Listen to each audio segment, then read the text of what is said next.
Hey, what's up? It's Jim, and today I'm going to talk about the film Spirited Away from 2001. Spirited Away was a big Miyazaki film. For me, it was a big Studio Ghibli film. It was a big film in my life, and it was a big film for Hayao Miyazaki as well. And it's kind of hard to explain now because it's become such a classic, such a big movie. But I was lucky enough to have experienced it. I saw it the first weekend it opened in New York, which apparently was September 20th, 2002. It's kind of remarkable now how we all kind of knew this was something special. And it was the first time America really embraced a Miyazaki film. The others, I think, eventually got embraced, but this was kind of like a collective feeling the way a real film release is. And I think that was something that was really different about the release of Spirited Away and how it became like the de facto all-time favorite anime for a lot of people. I don't know if I agree with that, but it's certainly a very special and amazing film. And it launched Miyazaki to where he had won the Best Animated Feature Oscar, the first foreign animated film to win,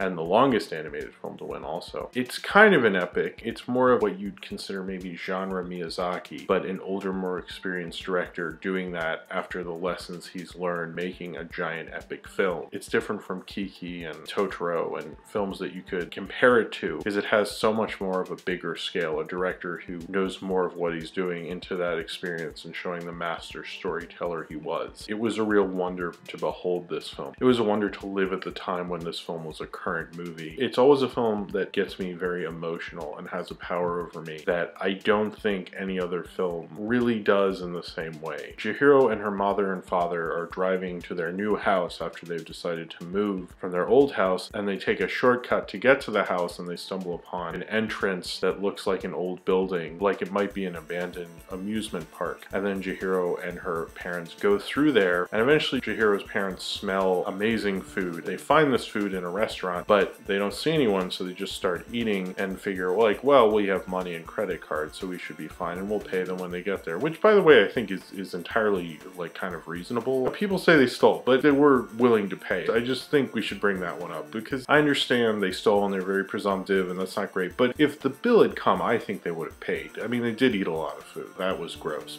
I'm not going to defend that, but I imagine he would have paid the whole bill. He had credit cards. He said that many times. Anyway, sorry, I digress. But after Chihiro walks around the village and she sees Hoku and her parents are turned into pigs after they're eating the food from these souls that live in this town, so she doesn't get lost in the spirit world forever, has to work in a bathhouse for spirits. She works there and tries to eventually be able to find a way to turn her parents back from being pigs into humans and get themselves back to the human world. When I first saw this movie, it was my first year in New York. It was actually my freshman year of college. And I knew this film was coming out. In fact, I knew it that summer before, and I kept thinking, like, man, it is gonna be so awesome. This is the movie I'm gonna see. You know, when they say New York, LA, and I grew up in Baltimore. I was in Baltimore, and I always thought, this is the first, it opened in New York first, New York, LA movie I'm gonna see. And I was excited. I was like, this has to be the first one. This has to be that special, amazing movie moment. And it was. It completely was. It was a magical moment. And I remember there's a moment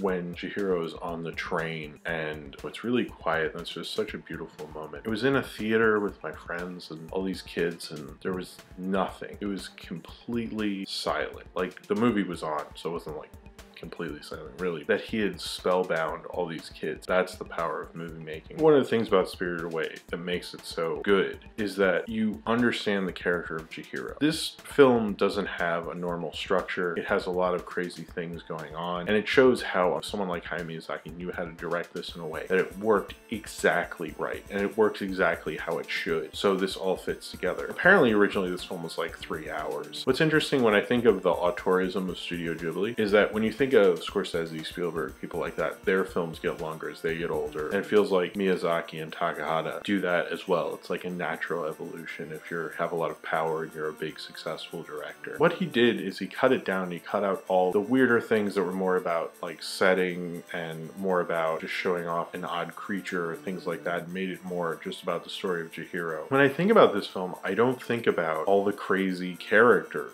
You know, I don't think about all this weird stuff that's going on, which there is. There completely is. But I think about Chihiro and her story, and it's so well done around her character that I always just think about her and her growth is more interesting than with Kiki, because Kiki wanted to go. Kiki wanted to grow up, and Miyazaki based that more on these girls who were deciding to grow up and go to Tokyo and work on anime and mangas. And this he wanted to make for 10-year-old girls. There was a 10-year-old girl who was the daughter of a friend of his, and he really wanted to make a film for 10-year-old girls because he hadn't really made a film for 10-year-old girls. He had it for 10-year-old boys with like Castle in the Sky, but not 10-year-old girls. When you look at how interested he is in this character, it makes it come alive. Because the main focus of this film is her journey. It's not about telling a structure. It's not about who did what superfluous plot device or whatever. That's kind of not important. It's really about her growing up. She's forced and put into this situation. And when she's put into this situation rather abruptly, that's kind of what growing up is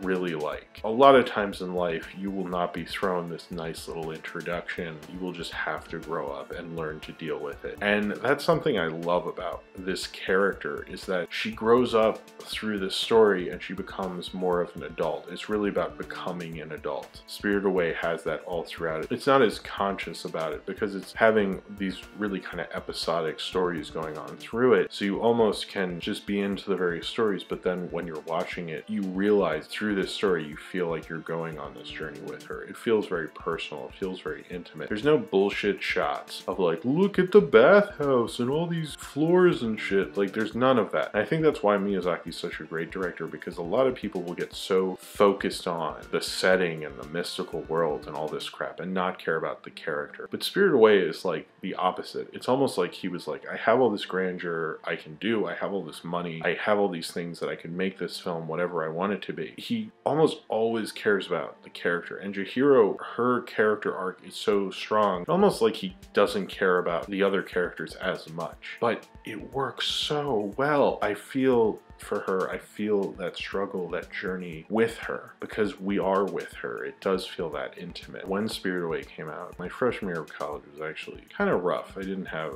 a great first year, I'm not gonna lie. And this film, I saw at the beginning of the year, and I saw it a couple times. I think I saw it 3 times in theaters. I know I saw it twice. I was a film major at the time. I thought it was really weird that it was into this animated movie, and I was really into it. Like, anytime people ask you, what's your favorite movie of the year? And you go, oh, well, there's Spirited Away and there's everything else. When I look back at 2002, I still believe that. And I just knew it was like a classic. It was just an amazing movie. Seeing her journey spoke to me in a lot of ways. What that character arc meant to me is like, I have to do this. I have to get through this. Even though a lot of times I was scared or worried or not sure I would do this and wanted to just go back, I didn't. With Spirited Away, it kind of showed me that you have to go through that. There were times like I wasn't doing well in classes and just seemed hopeless and like, maybe I can't do this, maybe I'm not right for this. And I think through Spirited Away, it's like she knew she wasn't right for all these things, but she just had to do it. And I kind of forced myself, and the rest of my time at college was great, but that first year was just like really tough. Probably all the worst times of being in college for the first year. I think it kind of turned me to animation because I knew so many kids who I'd be like, oh man, you should check out this movie, and they'd see it and go, what's with all these weird animals and shit? The weird characters and the strange setting, all the bizarreness of this film, it's very based on a film that Hayao Miyazaki considers a major influence on him, which was The King and the Mockingbird, which is a really great French animated film, which I've also reviewed actually, but I'm a big fan of as well. That film is a very bizarre, strange movie. And you can tell this film is influenced by it and has a lot of strange, weird kind of Fleischer Brothers experimental, crazy animation things going on throughout it. You know, I love stuff like that. I love experimental, crazy animation kind of stuff, but it can often feel like super empty at times when you're like looking for a character, looking for more of a traditional narrative. And it feels like Miyazaki combined the experimentalness, the playfulness of animation, which he often talks about in his book, with a strong character. It's such a fantasy world, and he plays into that so well. Look at No Face, look at the frogs, look at how many things he just doesn't explain, just goes with, like the binding of the legs thing. What is that about? Like, and I just accept it. Like how everyone refers to Chihiro as a human when there's obviously other humans there. What's that about? Are those humans? What are those people? These frog people that are there? All these things that, like, it just feels like he was like, this looks like a cool character design, let's go with it. But he also combines that with such a strong character. It reminds me a lot of Wizard of of Oz in terms of its bizarreness, of its craziness. Obviously, because you have this young girl in a strange land that she doesn't know what she's doing, that part of it. But part of the reason The Wizard of Oz has held up so long, and held up particularly like kind of in an art film way, is how weird and strange it is. And Spirited Away has a lot of that, but it just feels so heartwarming and heart-tugging. You don't really think about how the Boiler Man looks like a spider and like, what's that about? Did Yubaba do that? Who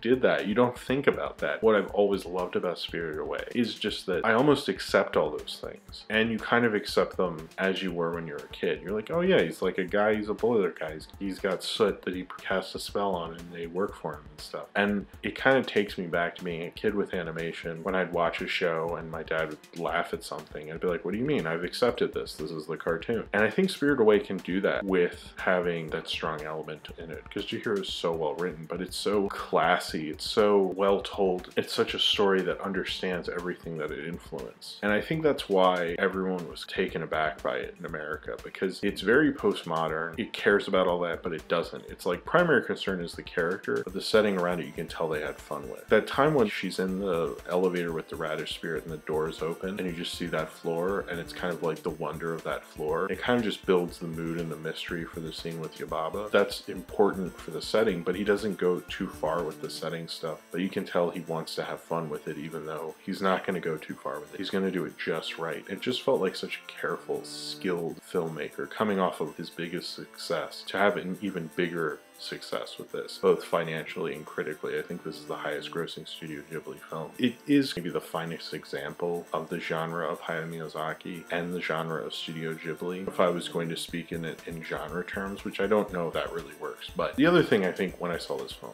is the first time I met Ian from Knock Force was seeing this movie, and the other person I saw it with was Zero, and those two I think have a lot of importance in my life because I lived with them for a while. Both of them was all three of us. Also because Zero helped create the first cartoon I worked on, Cletus the Fetus, and Ian obviously and I helped make Knock Force. When I look at this film in my life, it was just like we all had experienced it. We weren't very talkative because we didn't know each other that well. When I look at that, that was like a shared moment where I knew we all liked the movie, and anytime any of us said anything, I always thought it was like on point. I remember finding this New York Times ad, because New York Times has these big page ads of movies, and they had a page out of Spirited Away, and I was like so excited. I found that on the way back to the dorm, and it was a cool time. We would have better times later. Maybe I look back on this film, part of it is nostalgia, and maybe this is a film I can never separate that from, because it represents 2002 and a big time in my life and like a big transition period. And I actually can't watch this film with the Japanese dialogue. I have to watch it with the English language dialogue. And I actually have to say, what I love about the English cast in this one is there's no real celebrities except for like the parents. I think Michael Chiklis and Lauren Holly did Chihiro's parents, but everyone else is a voice actor. And you know, it's funny, I actually think this is the best English language dub because they didn't try to put non-voice actors in it, and it's like the performances are all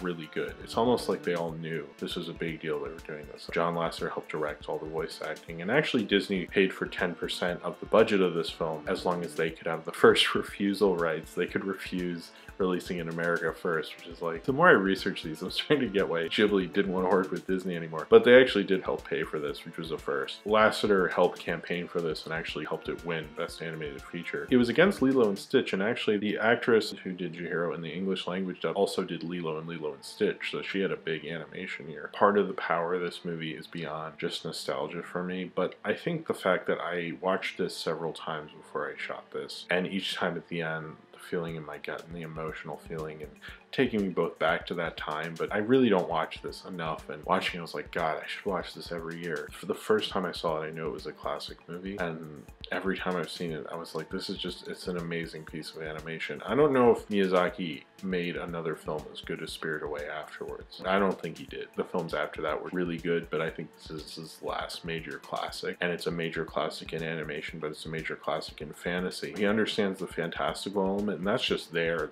That animation is amazing. He used his love of animation in this. Like that time where the foreman calls Yubaba, the skull talks to her as a phone. That's straight Fleischer Brothers right there. The inventiveness in this film, the love of animation in this film is all throughout it, but also the amazing storytelling. It's like he cared about both just as much. It is one of probably the best triumph of animation of that decade, and it's just a film I can't escape in a lot of ways. It was the film I dreaded reviewing because it means too much to me. It's almost the film I was like, I don't want to touch it because it feels so pure and amazing to me. I don't think that's just because I have all these memories. It is kind of a major point in my life seeing this movie. A lot of things started because of that. That almost doesn't matter because obviously it's an amazing movie, obviously all those things, but it has that power. Like when I watched it, I watched a lot of movies a couple times in a short period of time, and eventually their power diminishes, but this one just doesn't. It has that impact. That feeling that I get so wrapped up in it, it feels like I'm watching a classic film as a kid. It doesn't feel that way because I want it to. It feels that way because it makes me feel that way. It does that to me because it has that power. It's very clear. It feels very simple. It feels like something you can understand what's going on structurally. But then there's moments where I just want it to let it go and not explain it. And I think when I think of Spirited Away, I think of the power of Hayao Miyazaki. And I think it's a film that will always have a power over me. I think I'll always really love and always put